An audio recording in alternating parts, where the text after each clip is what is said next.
नमस्कार दोस्तों, स्वागत है आपका मेरे चैनल कॉमिक्स लाइफ में। शुरू करते हैं पवन कॉमिक्स की एक और मज़ेदार कॉमिक्स, दगाबाज दोस्त पार्ट 2। कमिश्नर ने एक बार फिर माइक पर चेतावनी दोहराई। मान सिंह, मुकाबला करना बेकार है। तुम अकेले हो और मेरे साथ पुलिस के 100 जवान हैं। हथियार फेंक कर बाहर आ जाओ। तभी एक गोली सनसनाती हुई माइक पर लगी। माइक कमिश्नर के हाथ से निकलकर दूर जा गिरा। फायर! कमिश्नर का आदेश मिलते ही पुलिस के जवानों ने चारों ओर से फायरिंग शुरू कर दी। काफी देर तक मुकाबला करने के बाद मान सिंह के पास गोलियां खत्म हो गई। वह दोनों हाथ ऊपर उठाकर खड़ा हो गया। कमिश्नर, मेरे पास गोलियां खत्म हो चुकी हैं। मैं हथियार फेंक रहा हूं। आकर मुझे गिरफ्तार कर लो। उसके बाद मान सिंह ने अपनी राइफल नीचे फेंक दी। मान सिंह को राइफल फेंकते देख कमिश्नर ने जवानों को आगे बढ़ने का आदेश दिया। जवान अपना मोर्चा छोड़कर खंडर की ओर बढ़ने लगे। शिकारी अपने आप चलकर मेरे जाल में फंसने आ रहे हैं। उन्हें क्या पता कि कुछ कदम आगे बारूदी मौत उनका इंतजार कर रही है। 2-4 कदम और चलने के बाद पुलिस के जवान बारूद के ढेर तक पहुंच गए। धड़ाम धड़ाम धड़ाम। पुलिस कमिश्नर मान सिंह की चाल समझ गया। आगे मत बढ़ो जवानों, मान सिंह ने जमीन के अंदर बारूद छुपा रखा है। मान सिंह की तरकीब बहुत कामयाब रही। बहुत से जवान मारे गए। जो बचे वह पलटकर भाग खड़े हुए। मान सिंह ने फुर्ती से थैले के अंदर से हथगोले निकाले और भागते हुए जवानों पर फेंकने लगा। हा हा हा, भागो और भागो, देखता हूँ तुम लोग कहाँ तक भागते हो। हथगोले जवानों के आसपास गिरकर फटने लगे। जवानों को कीड़े मकोड़ों की तरह मरता देख कमिश्नर बुरी तरह घबरा गया। 100 में से सिर्फ 5 जवान जिंदा बचे थे। वह पांचों घायल अवस्था में कमिश्नर के पास पहुंच गए। सर, मान सिंह को आसानी से गिरफ्तार नहीं किया जा सकता। हमें बड़ी फोर्स लानी पड़ेगी। ठीक है, चलो अगली बार हम मान सिंह को बड़ी फोर्स के साथ घेरेंगे। उन लोगों को गाड़ियों की ओर वापस बढ़ते देख मान सिंह का दिमाग तेजी से काम करने लगा। बिना कमिश्नर के मरे मुझ पर इनाम नहीं बढ़ेगा। उस तक मैं बम फेंक नहीं सकता। उसे मारने के लिए मुझे गिरफ्तार होना ही पड़ेगा। वह खाली हाथ तेजी से उन लोगों की ओर बढ़ने लगा। रुकिए कमिश्नर साहब, मैंने अपने बेटे की मौत का बदला ले लिया है। अब मैं खुद आपके पास गिरफ्तार होने आ रहा हूँ। मान सिंह की आवाज़ सुनकर कमिश्नर और सिपाही रुक गए। सावधान रहना, इसमें भी इसकी कोई चाल हो सकती है। जरा भी खतरा देखो तो भून देना इसे। कमिश्नर को मारने के लिए अपनी जान पर खेलकर बूढ़ा मान सिंह खाली हाथ उन लोगों के पास पहुंच गया। लो, गिरफ्तार कर लो मुझे। पहले अच्छी तरह से इसकी तलाशी लो। एक सिपाही ने आगे बढ़कर मान सिंह की तलाशी ली। सर, इसके पास तो कुछ भी नहीं है। खाली हाथ आया हूँ कमिश्नर।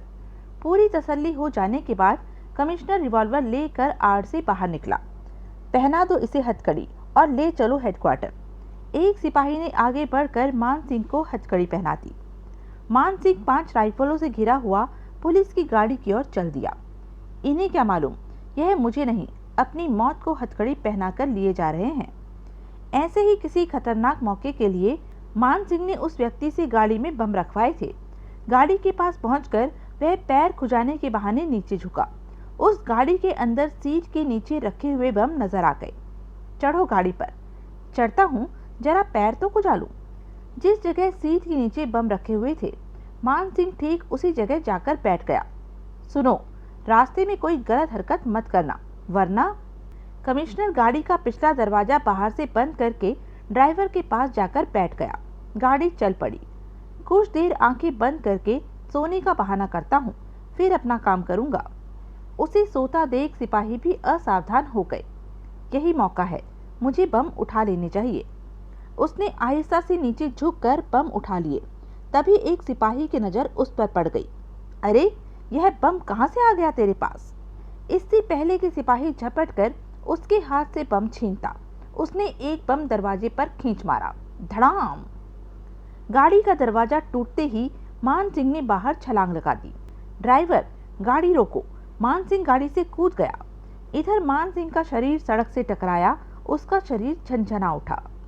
उधर गाड़ी कुछ मीटर आगे जाकर रुक गई। पकड़ो, मान सिंह बच कर न जाने पाए।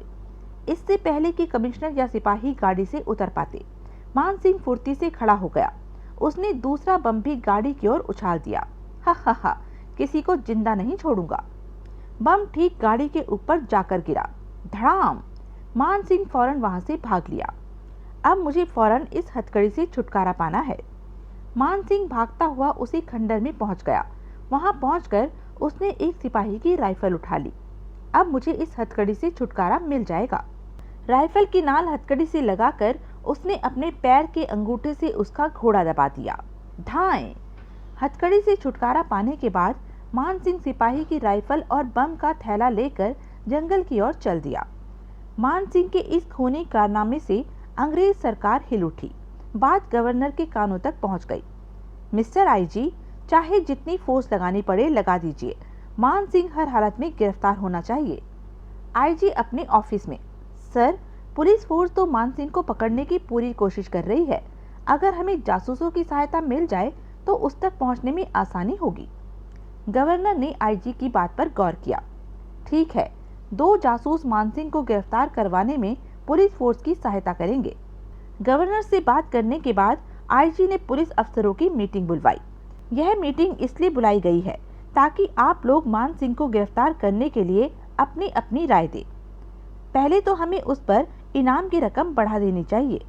ठीक है, इनाम की रकम 50,000 कर दी जाएगी। मान सिंह की फोटो अखबारों में छप चुकी है। वह आबादी में तो छुप नहीं सकता। हमें उसकी तलाश शहर के बाहरी सुनसान इलाकों में करनी चाहिए। मीटिंग काफी देर तक चलती रही।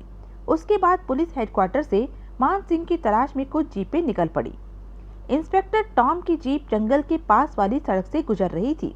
तभी एक सिपाही बोला, सर, हो सकता है मान सिंह इस जंगल में छुपा हो। इस जंगल से अच्छी छुपने की जगह और कौन सी हो सकती है?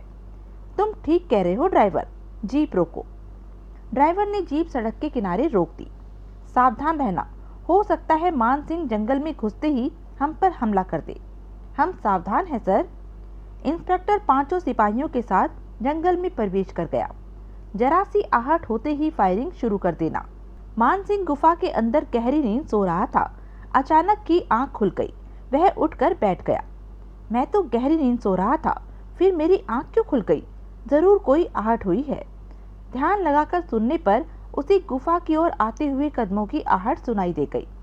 लगता है कुछ लोग गुफा की ओर आ रहे हैं।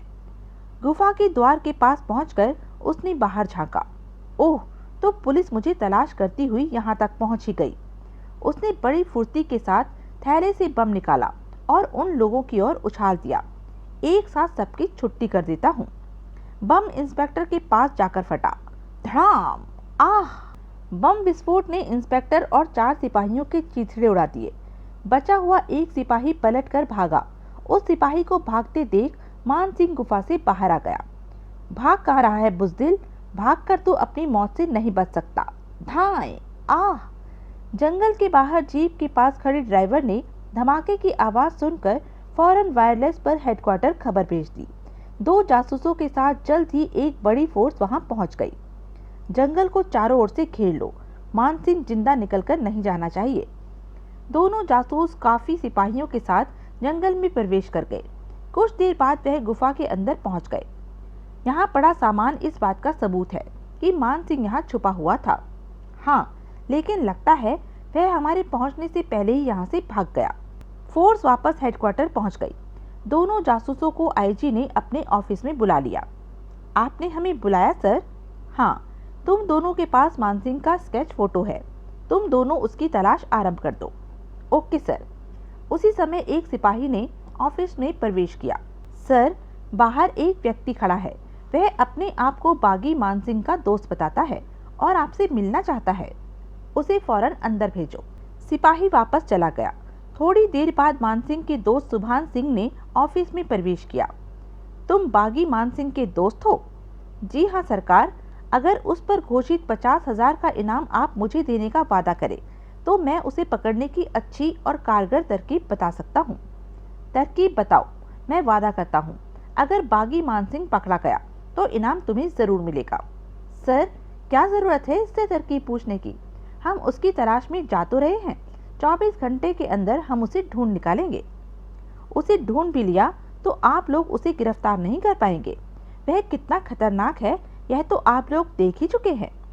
यह आदमी सही कह रहा है, इसे तरकीब बताने दो। और फिर एक दोस्त ने गद्दारी कर दी। मान सिंह को अपने बेटों से बहुत प्यार है। बड़े बेटे की मौत ने उसे बागी बना दिया। उसकी 2 बेटे और हैं। अगर उन दोनों को और उसकी पत्नी को आप लोग ढूंढ कर अपने कब्जे में कर ले तो वह सिर के बल चलकर आपके पास आ जाएगा। तुम ठीक कह रहे हो। जब वह एक बेटे के लिए बागी बन सकता है तो 2 के लिए अपने आप को गिरफ्तार भी करवा सकता है। उसके घर का पता बताओ। घर पर कोई नहीं है। उसने पत्नी व बेटों को पहले ही कहीं भेज दिया है।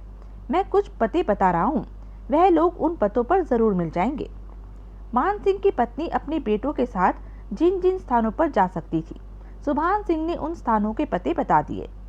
तुम दोनों पुलिस फोर्स के साथ फौरन इन स्थानों पर छापे मारो। Okay sir. जासूसों ने पुलिस फोर्स के साथ उन पतों पर छापे मारना शुरू कर दिए। आखिर एक जगह उन्हें सफलता मिल ही गई। चलो गाड़ी में बैठो, अब तुम लोगों के लिए मान सिंह को गिरफ्तार होना ही पड़ेगा। मान सिंह की पत्नी और बेटों को लेकर जासूस पुलिस हेडक्वार्टर लौट आए। शाबाश, अब रेडियो पर ऐलान करवा दो, बागी मान सिंह जहाँ कहीं भी हो 24 घंटे के अंदर आत्मसमर्पण कर दे, वरना उसकी पत्नी और बेटों को गोली मार दी जाएगी। रात के 8 बजे थे। रेडियो पर गाने आ रहे थे। अचानक गाना रुक गया। एक जरूरी सूचना सुनिए। बागी मान सिंह जहाँ कहीं भी हो पुलिस हेडक्वार्टर पहुंचकर आत्मसमर्पण कर दे। पुलिस ने उसकी पत्नी और बेटों को गिरफ्तार कर लिया है। अगर उसने 24 घंटे के अंदर अपने आप को पुलिस के हवाले न किया तो उन लोगों को गोली मार दी जाएगी। सूचना समाप्त हुई। दूसरे दिन अखबारों में भी यह खबर छप गई।